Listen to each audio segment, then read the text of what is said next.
Hello friend, good morning all of you. मैं UP global coaching में आपका स्वागत करता हूं और आशा करता हूं आप स्वस्थ होंगे, तंदुरुस्त होंगे, मस्त होंगे। आज हम दोस्तों फंडामेंटल ड्यूटीज पर डिस्कस करने वाले हैं। इसका जो थ्योरेटिकल पोर्शन था वो हमने कवर कर लिया और आज हम इसके प्रीवियस ईयर क्वेश्चन लगाएंगे। ऐसे क्वेश्चन जो महत्वपूर्ण एग्जामों के अंदर पूछे गए हैं, ऐसे क्वेश्चन जो आईएएस और पीसीएस के अंदर पूछे गए हैं, या ऐसे क्वेश्चन जो सीजीएल या यूपीएसआई के अंतर्गत पूछे गए हैं, उन सारे क्वेश्चनों पर हमें डिस्कस करना है। और यहाँ पे हमें जो थ्योरेटिकल पोर्शन था उसको भी साथ साथ कवर करना है। आइए दोस्तों चलते हैं अपने टारगेट की ओर। और लक्ष्य हमारा, लक्ष्य हर हाल में जीतना है। इस टारगेट के साथ हम इस पूरी पॉलिटी को कवर करेंगे। यहाँ से जितने भी आयाम हो सकते हैं पॉलिटी के, जहाँ से क्वेश्चन पूछे जाते हैं, हर आयाम पर, हर अध्याय पर दोस्तों हमें डिस्कस करना है। आज हम जो देखेंगे विशेष रूप से वो फंडामेंटल ड्यूटीज को देखेंगे और यहाँ पे जो प्रीवियस ईयर क्वेश्चन है इनको हम डिस्कस करेंगे।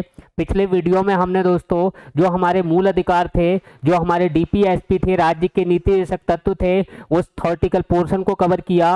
और उसके साथ ही उससे जितने भी प्रकार के क्वेश्चन बनते हैं, जो भी क्वेश्चन बनते हैं या ऐसे क्वेश्चन जो आईएएस पीसीएस में पूछे गए हैं, उन सारे क्वेश्चनों पर दोस्तों हमने डिस्कस किया था। और आज हम फिर से डिस्कस करने वाले हैं फंडामेंटल ड्यूटीज पर। आप जो टॉपिक, जो थ्योरेटिकल हमने पढ़ा है वो प्ले लिस्ट से जाकर देख सकते हैं। पिछली वीडियो के पिछले थ्योरेटिकल पोर्शन जो भी संविधान के भाग हैं वहां से संबंधित क्वेश्चन वो भी आपको प्ले लिस्ट में मिल जाएंगे। अगर हम थ्योरेटिकल पोर्शन की बात करें तो वो भी आपको प्ले लिस्ट में मिल जाएंगे।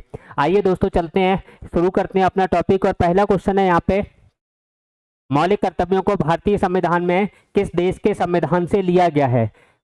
ये एमपीपीसीएस 2011 का क्वेश्चन है।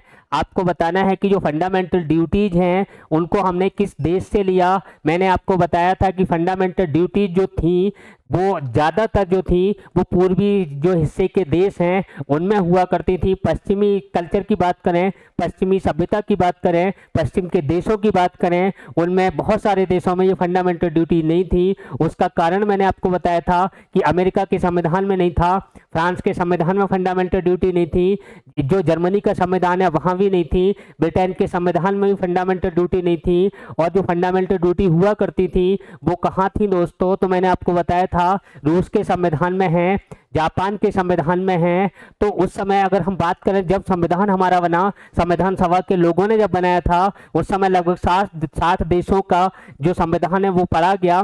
60 देशों के संविधान से हमने अपने संविधान में कुछ जोड़ा। तो वहां पे अगर हम देखें तो जो ज्यादातर जो देश मिले, जो पश्चिमी सभ्यता के ज्यादातर देश मिले, जैसे यहाँ पे अमेरिका की बात करें, ब्रिटेन की बात करें, तो इन देशों के संविधान में जो फंडामेंटल ड्यूटी थी उनको नहीं रखा गया। और ना रखने का कारण ये था कि ये जो देश थे वो विकसित देश थे। एजुकेशन का जो लेवल था वो उस समय हमारे यहाँ से ज़्यादा हुआ करता था। यहाँ का जो प्रत्येक नागरिक था वो अपने कर्तव्यों को, जो राज्य के प्रति, देश के प्रति क्या कर्तव्य होते हैं, इनके प्रति जागरूक था। लेकिन जो हमारा देश था, या हम जब पूर्वी देशों की बात करें, ये देश जागरूक नहीं थे। अर्थात जो जरूरत पड़ी फंडामेंटल ड्यूटीज की वो जो पूर्वी देश थे उनको पड़ी। इसलिए जो पूर्वी देश थे उन्हीं से हमने फंडामेंटल ड्यूटी को लिया और इसको बाद में जोड़ा। इसको हमने 42वें संविधान संशोधन द्वारा 1976 में इसको हमने जोड़ा था दोस्तों। अगर हम बात करें यहाँ पे फंडामेंटल ड्यूटी किस देश के संविधान से ली गई, तो मैंने आपको बताया अमेरिका के संविधान में तो थी ही नहीं, ब्रिटेन के संविधान में भी नहीं थी, ऑस्ट्रेलिया के संविधान में भी नहीं थी। किस देश के संविधान में थी, तो मैंने कहा रूस के संविधान में थी, जापान के संविधान में थी। तो हमने किस देश से लिया, रूस से लिया। और रूस में जो फंडामेंटल ड्यूटीज है वो रूस के संविधान के साथ में अध्याय में दी गई है। यहाँ हमारा सही आंसर होगा यूएसएसआर, या जिसको हम कहें रूस। सही आंसर अपना क्या होगा दोस्तों, सोवियत संघ, या इसी को कहा जाता है यूएसएसआर। ये हमें ध्यान रखना है। अगर क्वेश्चन यूएसएसआर आ जाए ऑप्शन, वो भी सही होगा, सोवियत संघ आ जाए ये भी दोस्तों ठीक होगा। ये रूस का ही नाम है, रूस से लिए गए। नेक्स्ट क्वेश्चन देखते हैं, मूल कर्तव्यों का उल्लेख संविधान में कब किया गया, तो एमपीपीसीएस 2007 का क्वेश्चन है। और 1990 में भी एमपीपीसीएस में आया है, मूल कर्तव्यों को संविधान में कब जोड़ा गया। अगर दोस्तों आपसे पूछा जाए मूल संविधान में कितने मौलिक कर्तव्य हुआ करते थे, तो आपका आंसर होगा कि मौलिक, जो हमारा मूल संविधान है उसमें कोई भी मौलिक कर्तव्य या हम फंडामेंटल ड्यूटीज की बात करें तो नहीं हुआ करती थी। संविधान सभा के लोगों ने उस समय इसको नहीं रखा था, लेकिन बाद में संशोधन किया गया और 42वें संविधान संशोधन द्वारा एक नया भाग भी जोड़ा गया जो 4 के नाम से जानते हैं, और यहाँ पे एक आर्टिकल जोड़ा गया जो 51A के नाम से हम जानते हैं। उसमें वर्तमान में 11 बातों का उल्लेख है, और जब फंडामेंटल ड्यूटी को जोड़ा गया था तो उस समय इसमें हमने 10 मूल कर्तव्यों को जोड़ा था। ये भी बात आपको ध्यान रखनी है। यहाँ पे जो पूछा है मूल कर्तव्यों का उल्लेख संविधान में कब किया गया, तो मैंने आपको बताया था कब किया गया। अगर डेट पूछे तो आंसर हो जाएगा 1976। संविधान संशोधन पूछे तो कौन सा हो जाएगा, 42वां। तो 42वें संविधान संशोधन द्वारा जोड़ा गया, हमारा कौन सा आंसर होगा, सी ऑप्शन सही हो जाएगा। संविधान निर्माण के समय नहीं जोड़ा गया था, 26 जनवरी को भी नहीं था। 44वें संविधान संशोधन द्वारा, ये भी गलत है दोस्तों, तो आंसर हमारा सी ऑप्शन ठीक है। नेक्स्ट क्वेश्चन देखते हैं, संविधान में मौलिक कर्तव्यों को कब सम्मिलित किया गया। अभी मैंने आपको डेट बताई थी, यहाँ पे 1976 की हम बात करें तो 1976 में जोड़ा गया, ये सही है। अगर 2002 की बात करें, यहाँ भी जोड़ा गया, ये भी सही है। तो यहाँ पे जो आंसर हो जाएगा उपयुक्त दोनों हो जाएगा। यहाँ पे जो आंसर हमें ध्यान रखना है उपयुक्त दोनों ध्यान रखना है। अगर हमें प्राथमिकता देनी पड़े दोस्तों, अगर क्वेश्चन इस तरीके से आ जाए, ए में दे दिया जाए 1976, बी में दे दिया जाए 2002 और सी में दे दिया जाए यहाँ पे 2005 और डी में दे दिया जाए दोस्तों यहाँ पे 1978, ऐसी स्थिति में अगर हमसे क्वेश्चन पूछा जाए 1978, तब हमें जो आंसर लगाना है उस समय आप ध्यान रखना कि 1976 लगाना है। और इसके 2 बड़े कारण हैं 1976 लगाने के। एक तो ये कि सबसे पहले संविधान में रखा गया वो 1976 के द्वारा, 2002 के में अगर हम बात करें या 86 में संविधान संशोधन की बात करें तो यहाँ पे एक ही मौलिक कर्तव्य को जोड़ा गया है। और वो मौलिक कर्तव्य क्या था, जो 6 से 14 वर्ष के बच्चे हैं उनको अनिवार्य रूप से शिक्षा दिलाने का कर्तव्य है, वो अभिभावक शिक्षा दिलाने का अवसर उनको प्रदान करें। ये कब जोड़ा गया, तो 2002 में जोड़ा गया। 2002 में 86 में संविधान संशोधन द्वारा जोड़ा गया। एम.एन. वेंकटचलैया की अध्यक्षता वाले संविधान समीक्षा आयोग की सिफारिश पर जोड़ा गया। ये बातें आपको ध्यान रखनी है। तो यहाँ अगर ये दोनों दे रखा है तो दोनों ही सही है, क्योंकि मूल संविधान में तो ये थे ही नहीं, दोनों को ही जोड़ा गया। यहाँ पे जो 1976 में 10 मौलिक कर्तव्यों को जोड़ा गया और यहाँ 2002 में 11वां मौलिक कर्तव्य जोड़ा गया। इसलिए यहाँ जो आंसर हमें करना है दोस्तों वो उपयुक्त दोनों वाला करना है। अगर इंडिविजुअल क्वेश्चन पूछा जाता 1976 या 2002 में से किसी एक को चुनना पड़े तो 1976 को चुनना है। ये बातें दोस्तों यहाँ पे आपको ध्यान रखनी है। नेक्स्ट क्वेश्चन देखते हैं, भारतीय संविधान के किस अनुच्छेद में 42वें संविधान संशोधन विधेयक द्वारा मूल कर्तव्यों को जोड़ा गया। तो मूल कर्तव्यों को मैंने अभी आपको बताया था, केवल एक ही आर्टिकल जोड़ा गया है और वो भी 4A में जोड़ा गया है। 4A को हमने बाद में जोड़ा, संविधान के भाग 4 को बाद में जोड़ा और 51A है उसको हमने बाद में जोड़ा। ये बात आपको ध्यान रखनी है। तो यहाँ पे जो सही आंसर हो जाएगा दोस्तों 51A हो जाएगा। अगर हम दोस्तों अनुच्छेद 50 की बात करें तो ये किसकी बात करता है कि जो राज्य है कार्यपालिका को न्यायपालिका से अलग रखेगा, ये अनुच्छेद 50 में है। अगर हम 52 की बात करें तो यहाँ प्रेसिडेंट के पद का उल्लेख कर रखा है कि भारत का एक राष्ट्रपति होगा। अगर हम 53 की बात करें तो जो राष्ट्रपति जी हैं उनकी कार्यपालिका संबंधी शक्तियां क्या होंगी, वो आर्टिकल 53 में है। ये बातें आपको ध्यान रखनी है। आगे देखते हैं, 42वें संविधान संशोधन के 10 आचार आदर्शों को किस नाम से जाना जाता है। तो 10 आचार आदर्श जो मैंने आपको यहाँ पे बता रहा हूँ, ये बीपीएससी 2002 में पूछा गया है। इसका मतलब है आचार आदर्श का मतलब है मौलिक कर्तव्य, और इसको हमने 42वें संविधान संशोधन द्वारा 10 मौलिक कर्तव्यों को जोड़ा था। और ये सारा का सारा मैंने आपको थ्योरेटिकल पोर्शन में पढ़ाया है, आप चाहे तो पिछली वीडियो से जाके देख सकते हैं। तो यहाँ पे 42वें संविधान संशोधन द्वारा 10 मौलिक कर्तव्य जोड़े गए, ये बात मैंने आपको पहले ही बताई थी। तो आंसर क्या हो जाएगा, मौलिक कर्तव्य। फंडामेंटल या मौलिक अधिकार बिल्कुल नहीं है, पंचायती राज सिद्धांत बिल्कुल नहीं है, नीति आयोग सिद्धांत बिल्कुल नहीं है। तो आंसर क्या हो जाएगा दोस्तों, मौलिक कर्तव्य। बी ऑप्शन अपना सही है। नेक्स्ट क्वेश्चन देखते हैं, मूल कर्तव्यों के संबंध में कौन सा कथन सही है। यूपीएससी 2003 का क्वेश्चन है, मूल कर्तव्यों के संबंध में कौन सा कथन सही नहीं है। इसको आप ध्यान से पढ़ना, इस नहीं शब्द पे आप जोर देना कि कौन सा नहीं है और किसके संबंध में पूछा है, मूल कर्तव्यों के संबंध में पूछा है। ये बात दोस्तों हमें ध्यान रखनी है। पहला ऑप्शन देखिए, इन्हें परमादेश द्वारा प्रभावी बनाया जाता है। परमादेश जो रिट है दोस्तों, ये संविधान के भाग 3 अनुच्छेद 32 के अंतर्गत आती है। यहाँ इसका कोई मतलब नहीं है, इन्हें संवैधानिक प्रक्रिया से ही बनाया जा सकता है। अगला देखते हैं, यहाँ पे अस्पष्ट विधियों की व्याख्या के लिए उनका उपयोग किया जा सकता है। चौथा देखिए, किसी विशिष्ट कर्तव्य का पालन करना संवैधानिक कानून क्षेत्र में आता है जिसे न्यायालय निश्चित करता है। देखो, न्यायालय निश्चित बिल्कुल नहीं करता है, न्यायालय से इसका कोई संबंध नहीं है मूल कर्तव्य का। अब आपके पास दो ऑप्शन बचे और अब दो में से कौन सा आपको सही करना है ये आपको ध्यान रखना है। यहाँ पे देखिए नहीं पूछा है, 1 मिनट सुनो आप इसको देखो। अगर हम नहीं की बात करें तो ये परमादेश है, यही सही हो जाएगा, क्योंकि यहाँ पे ये पूछा है कि कौन सा कथन संबंधित नहीं है, तो यही वाला नहीं है। इसका संबंध किससे है? परमादेश से है और ये एक प्रकार की रिट है। आगे आपको पढ़ने की जरूरत नहीं है, इतना ही सही है, क्योंकि ये जो है ये गलत है और गलत ही हमसे पूछा है, तो हम किसको टिक करेंगे? पहले ऑप्शन को टिक करेंगे। आगे वाला, उन्हें संवैधानिक प्रक्रिया से ही बढ़ाया जा सकता है, सही बात है। अस्पष्ट विधियों की व्याख्या के लिए उनका उपयोग किया जा सकता है, ये भी सही है। किसी विशिष्ट कर्तव्य का पालन करना संवैधानिक कानून क्षेत्र में आता है जिसे न्यायालय निश्चित करता है, ये भी बात सही है। अगला देखिए, निम्न सुमेलित नहीं है। अब इसमें जो सुमेलित नहीं है उसको देखना है। पहला है संविधान का भाग, दूसरा दे रखा है विषय। भाग 2 का संबंध नागरिकता से है, बिल्कुल सही है। भाग 3 का संबंध मूल अधिकार से है, बिल्कुल सही है। भाग 4 का संबंध डीपीएसपी राज्य के नीति निषेध तत्वों से, ये भी सही है। भाग 5 का संबंध संघ और राज्य क्षेत्र से है। किससे दोस्तों? संघ और राज्य क्षेत्र से, संघ और राज्य क्षेत्र। इसका मतलब ये वाला जो अपना है ये सम्मिलित नहीं है, तो आंसर क्या देंगे हम? D option. बात क्लियर हो गई। नेक्स्ट क्वेश्चन देखिए, अगला क्वेश्चन है 8 नंबर।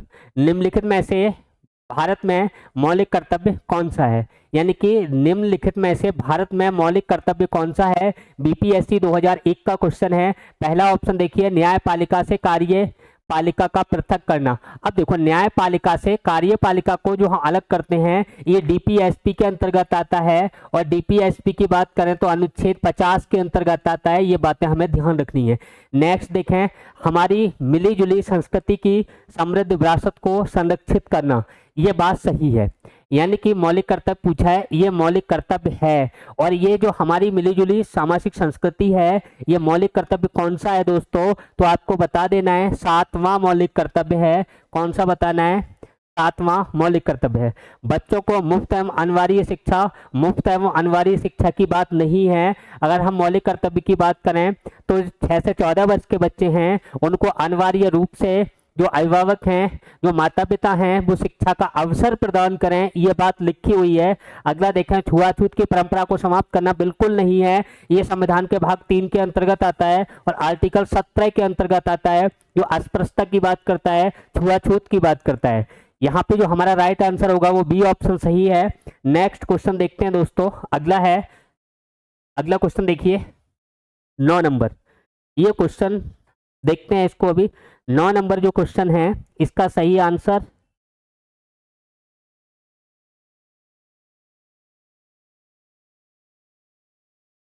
देखिए दोस्तों,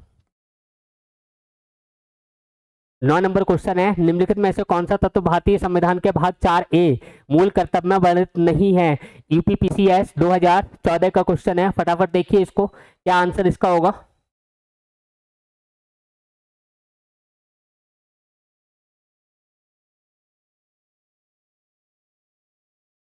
देखो, अच्छा पढ़ के देखते हैं इसको। अगर हम बात करें निम्नलिखित में कौन सा तत्व भारतीय संविधान के भाग 4A मूल कर्तव्य में वर्णित नहीं है? राष्ट्र ध्वज का आदर करना, यह बात सही है, यह पहला मूल कर्तव्य है, मौलिक कर्तव्य है। दूसरा देखें, भारत के सभी लोगों के साथ भाईचारे की भावना विकसित करना, यह भी सही है। हम बात करें अपने माता पिता और गुरुओं का आदर करना, यह हमारा दोस्तों मूल कर्तव्य नहीं है, यह बात ध्यान रखना। हम समस्त संस्कृति की मूल्यवान धरोहर की रक्षा करना, हमारी समस्त संस्कृति की मूल्यवान धरोहर की रक्षा करना, ये भी सही है। इसका मतलब यहाँ पूछा क्या है, वर्णित नहीं है, तो कौन सा वर्णित नहीं है दोस्तों, सी ऑप्शन सही हो जाएगा। माता पिता और गुरुओं का आदर करना, यह हमारा नैतिक कर्तव्य हो सकता है, यह हमारा सामाजिक कर्तव्य हो सकता है, लेकिन यह मूल कर्तव्य नहीं है। फंडामेंटल ड्यूटीज जो दे रखी हैं, जो 11 मौलिक अधिकार दे रखे हैं, उनमें इनका नाम नहीं आता है। ये नैतिक कर्तव्य आप कह सकते हैं, सामाजिक कर्तव्य कह सकते हैं, यहाँ तक तो ठीक है, लेकिन फंडामेंटल ड्यूटीज की बात करें बिल्कुल सही नहीं है, ये ध्यान रखना है हमें। अगला देखिए, भारतीय संविधान के अंतर्गत निम्न में कौन सा मूल कर्तव्य नहीं है। देखो, लोकसभा के चुनाव होते हैं, उनमें मतदान करना, वैज्ञानिक प्रवृत्ति विकसित करना, अगर हम सार्वजनिक संपत्ति की सुरक्षा की बात करें, संविधान के प्रति निष्ठावान रहना और उनके आदर्शों का सम्मान करना। तो यहाँ पे देखें कि लोकसभा का जो चुनाव करना है, ये लोकसभा का चुनाव की अगर हम बात करें तो लोकसभा के चुनाव में जो हम मतदान करते हैं या हम परिवार नियोजन से संबंधित जो हम काम करते हैं, तो वो सारे के सारे काम ऐसे हैं कि वो हमारे मूल कर्तव्य के अंतर्गत नहीं आते हैं। यहाँ आपको ध्यान रखना है कौन सा नहीं है, ए ऑप्शन सही हो जाएगा। वैज्ञानिक प्रवृत्ति या दृष्टिकोण की बात करें, ये हमारा 8वां मूल कर्तव्य है, 8वां मूल कर्तव्य है। और अगर हम सार्वजनिक संपत्ति की रक्षा करें, ये मैंने आपको पढ़ाया था दोस्तों, ये 9वां मूल कर्तव्य है। और संविधान के प्रति निष्ठावान रहना, संविधान और संवैधानिक संस्थाओं की रक्षा करना या उनको हृदय में संजोए रखना, उनका सम्मान करना, राष्ट्रगान और राष्ट्र ध्वज का सम्मान करना, ये बातें मैंने आपको जो मूल कर्तव्य पढ़ाए थे उसके पहले मूल कर्तव्य में ही बताई थी। ये बातें दोस्तों आपको ध्यान रखनी है। यहाँ हमारा सही आंसर हो जाएगा वो ए ऑप्शन सही है। नेक्स्ट देखते हैं, निम्नलिखित में कौन सा मौलिक कर्तव्य नहीं है। यूपीएससी 2007 का क्वेश्चन है। मौलिक कर्तव्य, मूल कर्तव्य कौन सा नहीं है। राष्ट्रगान का सम्मान करना बिल्कुल है दोस्तों, और ये फर्स्ट मूल कर्तव्य है, ये बात हमें ध्यान रखनी है। राष्ट्रीय संपत्ति का बचाव करना, ये मैंने अभी आपको बताया था, ये 9वां मूल कर्तव्य है, राष्ट्रीय संपत्ति का बचाव करना। राष्ट्रीय महत्व के स्मारक और उनकी रक्षा करना बिल्कुल नहीं है दोस्तों, ये आर्टिकल अनुच्छेद 49 में आता है। किस में आता है, अनुच्छेद 49 के अंतर्गत आता है। अगर हम डी की बात करें, प्राकृतिक वातावरण का संरक्षण और सुधार करना, ये भी बात सही है। ये तो इसमें पूछा क्या है दोस्तों कि कौन सा नहीं है, तो कौन सा आंसर हो जाएगा, सी।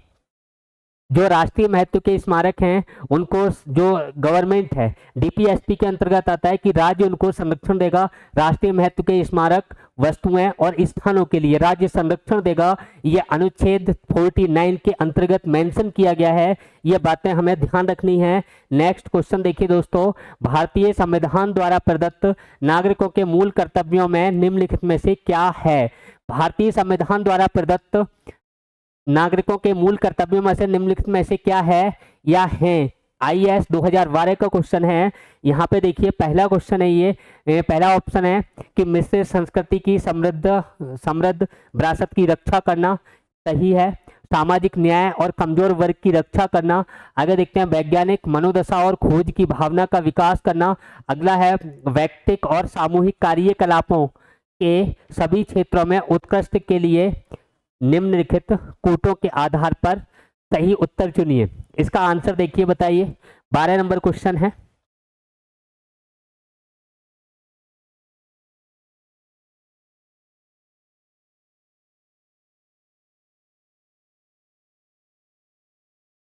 बताइए। देखो, मिश्रित संस्कृति की समृद्ध विरासत की रक्षा करना, ये सही है, ये हमारा मूल कर्तव्य है। और ये जो मूल कर्तव्य है ये कौन सा है, तो मैंने आपको बताया था 6वां मूल कर्तव्य है। कौन सा है दोस्तों, 6वां मूल कर्तव्य। सामाजिक न्याय और कमजोर वर्ग की रक्षा करना बिल्कुल नहीं है। अगर हम बात करें वैज्ञानिक दृष्टिकोण, 8वां मूल कर्तव्य है, ये कौन सा है, 8वां। अगर हम वैयक्तिक और सामूहिक क्रियाकलापों से उत्कर्ष की ओर बढ़ना, ये कौन सा है दोस्तों, 10वां मूल कर्तव्य है। कौन सा है, 10वां। यहाँ ऑप्शन सही होगा हमारा पहला, तीसरा, चौथा, first, third, fourth, first, third, fourth, C option अपना सही हो जाएगा। अगला क्वेश्चन देखिए, संविधान के भाग 4 का में 11वां मौलिक कर्तव्य किस संविधान संशोधन के तहत जोड़ा गया। मैं आपको बता चुका हूं कि 86वां संविधान संशोधन, कौन सा, 86वां संविधान संशोधन 2002 में किया गया। और ये जो था ये किसकी सिफारिश पर जोड़ा गया, तो आपको बताना है कि यहाँ पे जो समिति ध्यान रखनी है वो समिति का नाम क्या है या आयोग का नाम क्या है, तो संविधान समीक्षा आयोग। किसकी सिफारिश पर? संविधान समीक्षा आयोग की सिफारिश पर जोड़ा गया। संविधान समीक्षा आयोग की सिफारिश पर जोड़ा गया, संविधान समीक्षा आयोग की सिफारिश पर। और ये संविधान समीक्षा आयोग था, इसका अध्यक्ष कौन था दोस्तों, तो आपको बताना है एम.एन. वेंकटेचलैया। कौन था? एम.एन. वेंकटेचलैया। जो एम.एन. वेंकटेचलैया थे, इनकी अध्यक्षता वाले इस आयोग की सिफारिश पर 11वां मूल कर्तव्य जोड़ा गया। और 11वां मूल कर्तव्य क्या था, इसको थोड़ा आप देख लीजिए। 11वां मूल कर्तव्य था, इसमें आपको ध्यान रखना है कि 6 से 14 वर्ष के बच्चे या बच्चों को उनके अभिभावक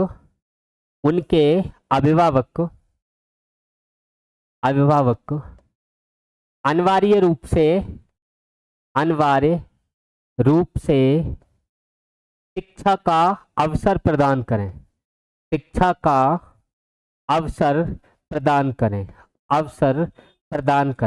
क्वेश्चन और ध्यान रखना है दोस्तों, जहां से क्वेश्चन पूछा जाता है, इस बात को आप ध्यान रखना। एक तो 11वां मूल कर्तव्य 86वें संविधान संशोधन द्वारा 2002 में एम.एन. वेंकटेचलैया अध्यक्षता वाले संविधान समीक्षा आयोग की सिफारिश पर जोड़ा गया। नेक्स्ट क्वेश्चन देखते हैं। अगर आपसे पूछा जाए किस समिति का संबंध मूल कर्तव्य से नहीं है, किस समिति का संबंध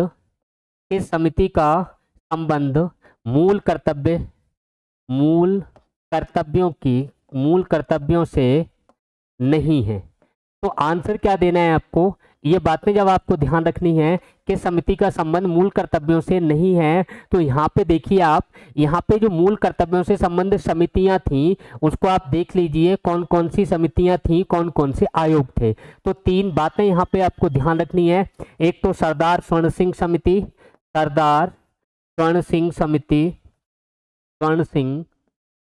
समिति, और दूसरी आपको ध्यान रखनी है संविधान समीक्षा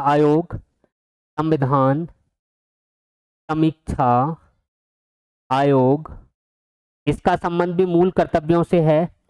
तीसरी बात हमें क्या ध्यान रखनी है, तीसरी बात आपको ध्यान रखनी है यहाँ पे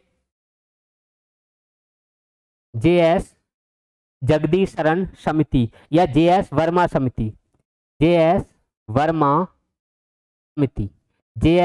समिति बोले या फिर जगदीश शरण वर्मा समिति बोले, एक ही बात है। ये जो है सरदार स्वर्ण सिंह समिति, इसकी सिफारिश पर 42वां संविधान संशोधन हुआ। पूरा 42वां संविधान संशोधन, इसमें चाहे हम आर्टिकल 39A की बात करें, चाहे आर्टिकल इसमें जो 43A है उसकी बात करें, या फिर 48A है उसकी बात करें, या फिर 51 का की हम बात करें, या फिर भाग 4 का की बात करें, ये सारे के सारे जो संशोधन हुए हैं वो सरदार स्वर्ण सिंह समिति की सिफारिश पर हुए हैं। अब एग्जाम में क्वेश्चन पूछ लिया गया है कि मूल कर्तव्यों को किस समिति के सिफारिश पर जोड़ा गया, तो मूल कर्तव्यों को ही स्वर्ण सिंह समिति की सिफारिश पर नहीं जोड़ा गया। पूरा 42वां संविधान संशोधन ही सरदार स्वर्ण सिंह समिति की सिफारिश पर हुआ है। इस तरीके से आपको ध्यान रखना है। इसने सिफारिश की थी 8 मूल कर्तव्यों की, सिफारिश कितने की है 8 की, और जोड़े कितने गए, तो 10 जोड़े गए। ये बात आपको ध्यान रखनी है। अगर हम संविधान समीक्षा आयोग की बात करें तो इसके अध्यक्ष एम.एन. वेंकटेचलैया थे, और इसकी सिफारिश पर 11वां मूल कर्तव्य जोड़ा गया।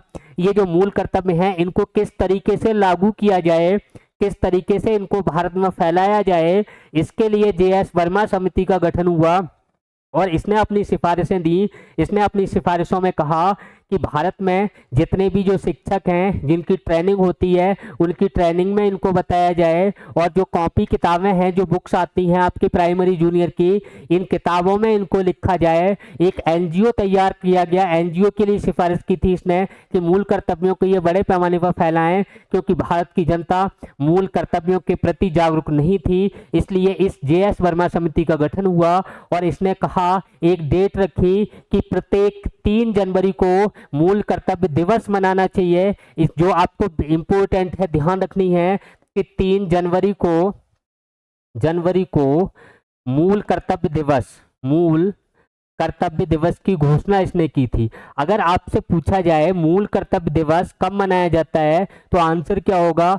3 जनवरी को मूल कर्तव्य दिवस मनाया जाता है। अगर दोस्तों पूछा जाए मूल कर्तव्यों को कब लागू किया गया, तो लागू करने की भी डेट यही है, 3 जनवरी 1977। क्या बताओगे? 3 जनवरी 1977 को मूल कर्तव्यों को लागू किया गया। ये बातें आपको ध्यान रखनी है। आज इस क्लास को हम यहीं रोकते हैं। तब तक के लिए थैंक यू। जय हिंद, जय भारत दोस्तों।